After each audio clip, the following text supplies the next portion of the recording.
The Burke and Wills tragedy. A 2,000-mile walk into the heart of darkness. On August 20th, 1860, a grand procession wound through the streets of Melbourne, Australia. Crowds gathered to cheer as 19 men, 23 horses, 6 wagons, and 27 camels paraded toward the city limits.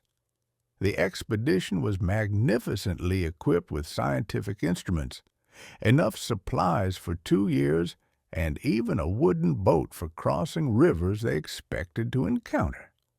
Leading this impressive cavalcade was Robert O'Hara Burke, a charismatic Irish police superintendent with absolutely no experience in bushcraft, exploration, or desert survival. Their mission was to be the first Europeans to cross the Australian continent from south to north, from Melbourne to the Gulf of Carpentaria, a journey of roughly 2,000 miles through some of the most inhospitable terrain on Earth. The expedition had captured public imagination and received substantial funding. Newspapers predicted glory for the brave men who would unlock the mysteries of Australia's vast interior. 4 months later, Burke and his second-in-command, William John Wills, would reach the northern coast, technically achieving their goal. But the triumph would be hollow. Through catastrophic mismanagement, foolish decisions, and tragic timing, both men would die of starvation in the Outback. Ironically, within sight of food they didn't recognize, and just hours after help had departed. Of the 19 men who left Melbourne with such fanfare, only one would complete the full journey, and 7 would die horrible deaths. The Burke and Wills expedition became one of the most spectacular failures in exploration history, a case study in how ambition, incompetence, colonial arrogance, and sheer bad luck can turn a well-funded adventure into a catastrophic tragedy. The man who shouldn't have led Robert O'Hara Burke was 39 years old in 1860, an immigrant from Ireland who had served in the Austrian army and the Irish police before coming to Australia in 1853.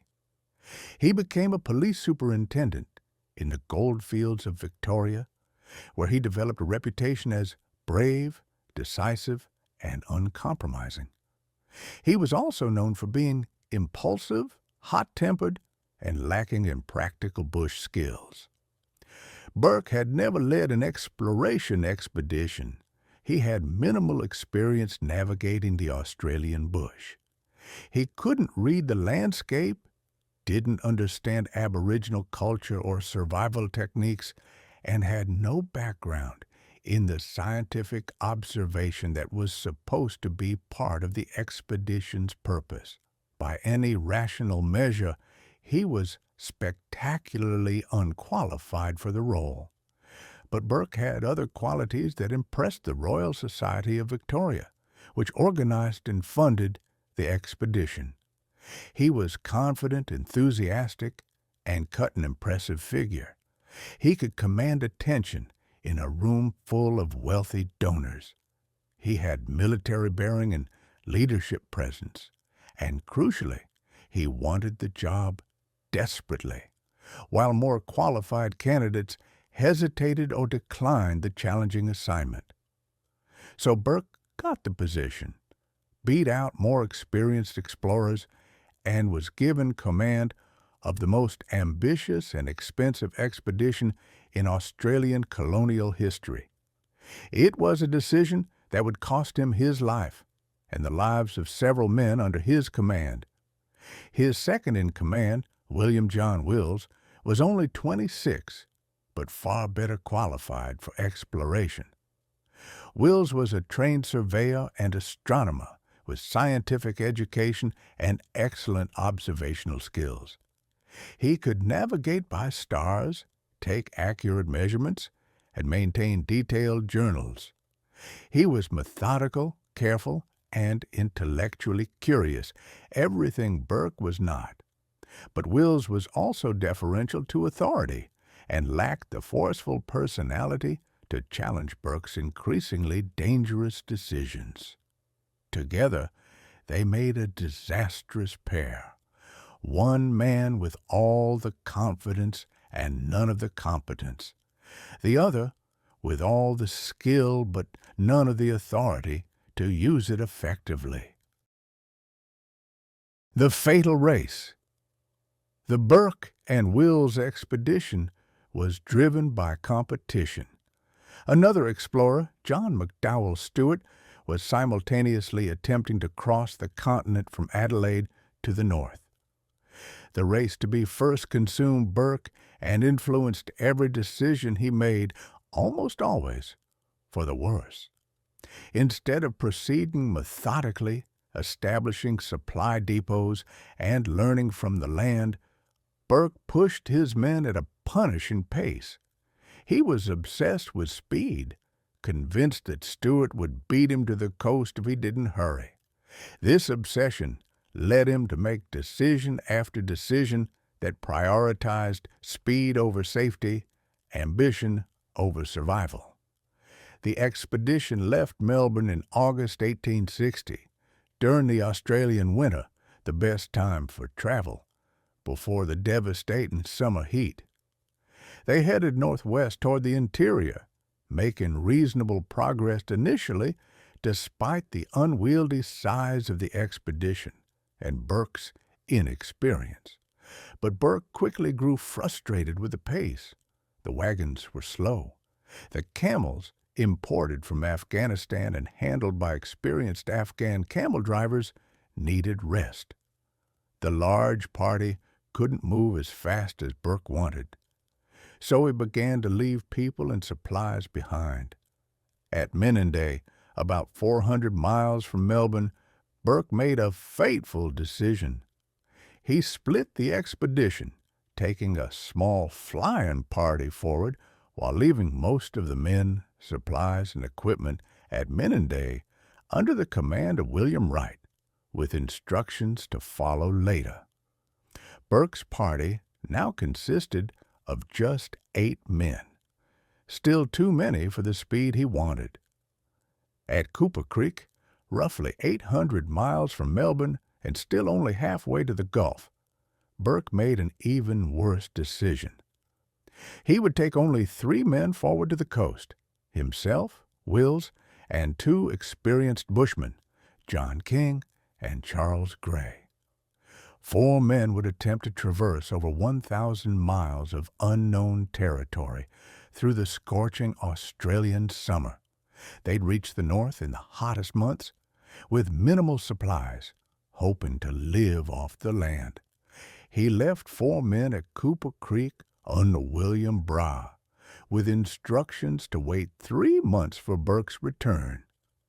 After 3 months, if Burke hadn't returned, Brahe was authorized to head back to Menindee.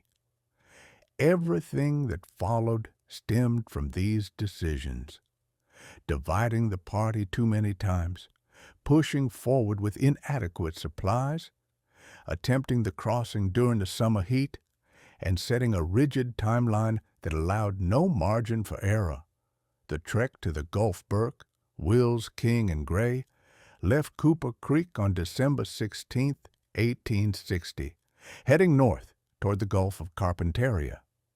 They took 6 camels, 1 horse, and enough supplies for 3 months.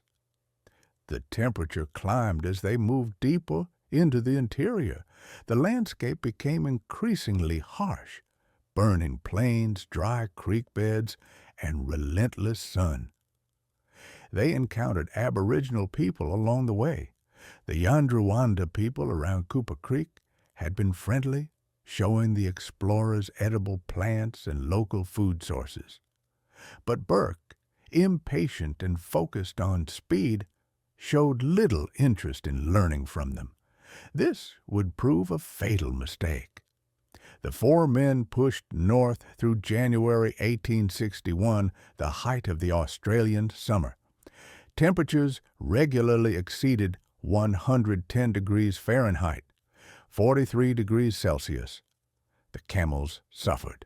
The men suffered more.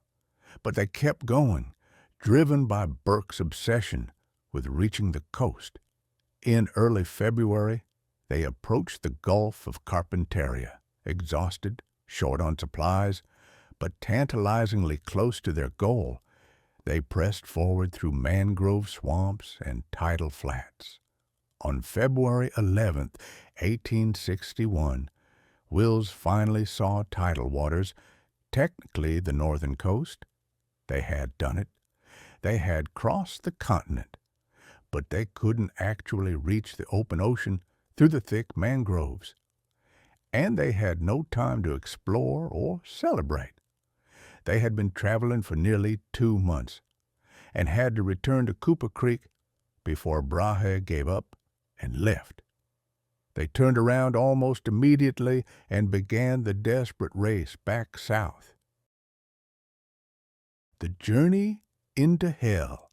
The return journey was a nightmare. The summer heat intensified. Supplies dwindled. The camels weakened and began to die. Charles Gray, one of the bushmen, grew ill, possibly from eating too much of the expedition's limited food supply, possibly from disease. He slowed the party, costing precious time. Gray died on April 17, 1861, somewhere in the barren interior. Burke, Wills, and King buried him in a shallow grave and pressed on with increased desperation. They were running out of everything: food, water, strength, and time. They finally reached Cooper Creek on April 21, 1861, exactly 3 months and 1 day after leaving. They staggered into the depot camp, exhausted almost beyond endurance, expecting to find Brahe and the others waiting with fresh supplies and support. The camp was deserted. Brahe, following Burke's original instructions, had waited 3 months. When Burke hadn't returned by April 21st, Brahe made the agonizing decision to leave. He and the other 3 men had departed that very morning, just 9 hours before Burke, Wills, and King arrived. It was one of the cruelest coincidences in exploration history. If Gray hadn't died, delaying them by days, if they'd traveled just a bit faster, if Brahe had waited just 1 more day, but none of that happened. Burke and his men arrived to find only a tree marked with a message carved into the bark. Dig. Beneath the tree, Brahe had buried some supplies, food, ammunition, and a note explaining he'd waited as long as he could and was now returning to Menindee. The cash provided some relief, but not enough to save 3 starving men in the middle of the Australian outback. The fatal decisions. Burke now faced a critical decision. Should they rest, recover strength, and then head back to Menindee following Brahe's trail, or should they try something else? Astonishingly, Burke decided not to follow Brahe. He convinced himself, and Wills and King, that they should instead head southwest toward Mount Hopeless, a police outpost in South Australia roughly 150 miles away. His reasoning was never entirely clear, but he apparently believed they might encounter pastoral stations, sheep farms in that direction, or that the route might be easier than returning the way they'd come. It was a catastrophic decision. They were leaving the known route for unknown territory. They were abandoning the supply cache, taking only what they could carry, and they were heading away from help that might still be found along the Menindee track. Before leaving, they buried a message under the tree for anyone who might return, explaining their plan, but they didn't disturb the ground where Brahe had dug, leaving no obvious sign that they'd returned. And they didn't remark the tree to indicate new information had been buried. This detail would prove fatal. When Braha and William Wright did return to Cooper Creek a few days later, they'd encountered each other on the way back and decided to check the depot one more time. They saw no sign that Burke had returned. The dig tree looked undisturbed. Not knowing Burke was alive and nearby, they left again, heading back to Menindee. Burke, Wills, and King, meanwhile, were struggling toward Mount Hopeless through increasingly difficult terrain. They grew weaker. Their remaining camel died. They were starving. The tragic irony. Here's where the tragedy becomes almost unbearably ironic. Burke and his men were surrounded by food. The Yandruwandha Aboriginal people had tried to show them nardu, a type of fern whose seeds could be ground into flour and eaten. The creek areas were rich in fish. There were edible plants, if you knew what to look for. Aboriginal Australians had lived successfully in this environment for tens of thousands of years. But Burke and the others either didn't understand how to properly prepare nardu, it requires careful processing to be nutritious, or couldn't find enough of it. They were colonial Europeans with no traditional knowledge, no understanding of the land, dying of starvation in a place where indigenous people thrived. The Yandruwandha people tried to help. They brought fish, nardu cakes, and other food to the starving men. But Burke's response was erratic, sometimes accepting help, sometimes driving the Aboriginal people away with gunfire, apparently fearing they would steal the expedition's remaining equipment. This was colonial arrogance at its most deadly. Burke couldn't accept that primitive natives knew more about survival than he did. He couldn't fully trust or learn from the people who were trying to save his life. The Final Days. By late June 1861, Burke and Wills were dying. They were too weak to travel. They had set up a pathetic camp on Cooper Creek, surviving on whatever nardu King could gather and process. King, the youngest and toughest, remained somewhat stronger. The journals and letters they wrote in these final days are heartbreaking documents. Wills, the scientist, maintained his observational precision almost to the end, recording temperatures, describing the symptoms of starvation, and noting the local wildlife with methodical care, even as he died. Burke's final writings were less coherent, ranging from defiant optimism to despair. He wrote letters to family in a Royal Society, sometimes taking responsibility for the disaster, sometimes blaming others. On June 28, 1861, Burke died, possibly from starvation and exhaustion. Wills died within days, probably around June 30th. His last journal entries describe being too weak to walk, his legs swollen, his vision failing. King, left alone with 2 corpses in the Outback, should have died too. Instead, the Yandruwandha people found him and took him in. They fed him, nursed him back to health, and kept him alive for nearly 2 months while he waited for rescue that seemed like it would never come.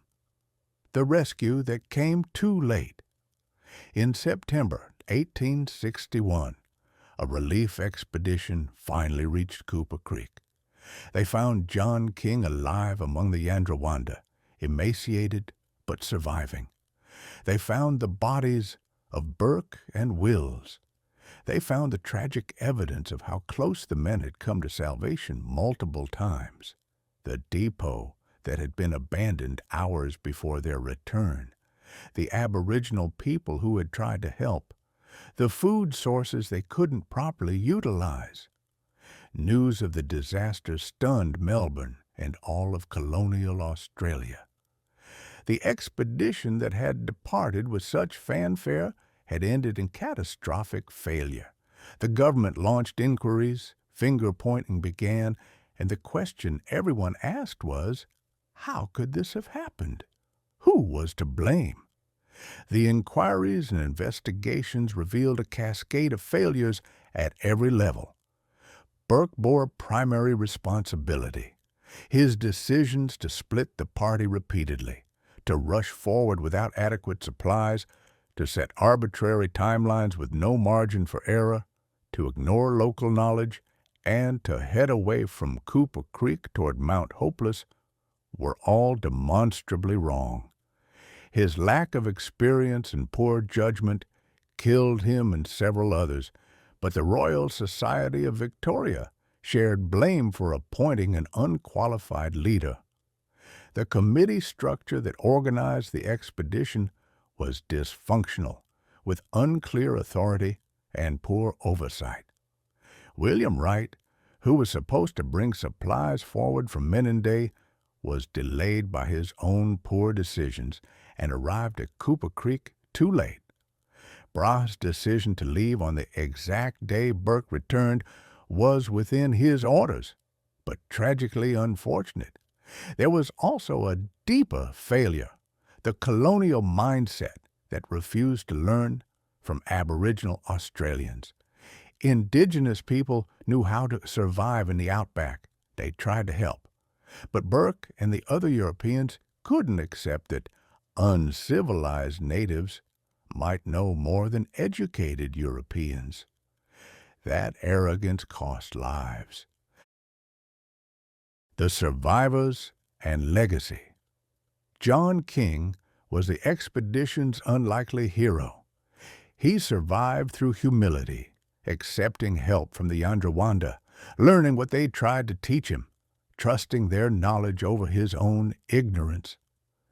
He returned to Melbourne, testified at the inquiries, and lived until 1872, dying at just 33 from tuberculosis, possibly weakened by his ordeal.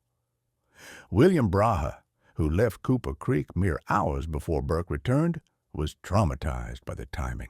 He testified extensively at inquiries, defending his decision to leave when he did. He lived with the what-if for the rest of his life. The expedition's only real success was John McDowell Stewart, the rival explorer, who finally did cross the continent successfully in 1862, learning from Burke's mistakes and taking a more methodical approach. Burke and Wills became tragic heroes in Australian history, celebrated for their ambition and mourned for their fate. Melbourne held an elaborate state funeral for them in 1863. Statues were erected. Their story was told in books, films, and paintings as an epic of Australian exploration. But the more honest assessment is that they were cautionary tales, examples of how not to explore, how ambition without competence leads to disaster, and how colonial arrogance prevents learning from those with deeper knowledge of the land. The Yandruwandha perspective. For the Yandruwandha people, the Burke and Wills expedition was a strange tragedy. These Europeans stumbled into their country, refused their help, or accepted it inconsistently, and died surrounded by food because they didn't know how to live off the land. From the Aboriginal perspective, it must have seemed incomprehensible, like watching children starve in a garden because they didn't recognize vegetables. The Yandruwandha saved John King and tried to save the others. Their kindness and knowledge went largely unacknowledged in the official histories for over a century. Only recently have historians begun to properly credit the Indigenous Australians who tried to prevent the tragedy and who saved the one man who survived. Conclusion: the expedition that had everything except wisdom. The Burke and Wills expedition had everything: funding, equipment, public support, scientific instruments, and even imported camels. What it lacked was wisdom, the humility to learn from those with experience, the patience to plan properly, and the judgment to make sound decisions under pressure. 2,000 miles into the heart of Australia, through some of the most unforgiving terrain on Earth, Burke and Wills technically succeeded in their mission. They reached the Gulf of Carpentaria. They crossed the continent, but they paid for that success with their lives, victims of their own poor decisions and extraordinarily bad timing. Their bodies were eventually returned to Melbourne and buried with honor. Their names live on in Australian history, but their expedition remains what it was in 1861, a spectacular, tragic failure, proof that ambition and funding mean nothing without competence, and that sometimes the most important knowledge comes from those we least expect. In the end, the most fitting monument to Burke and Wills might not be the statues in Melbourne, but the Dig Tree still standing at Cooper Creek, a mute witness to how close they came to survival and how far their poor decisions took them from salvation.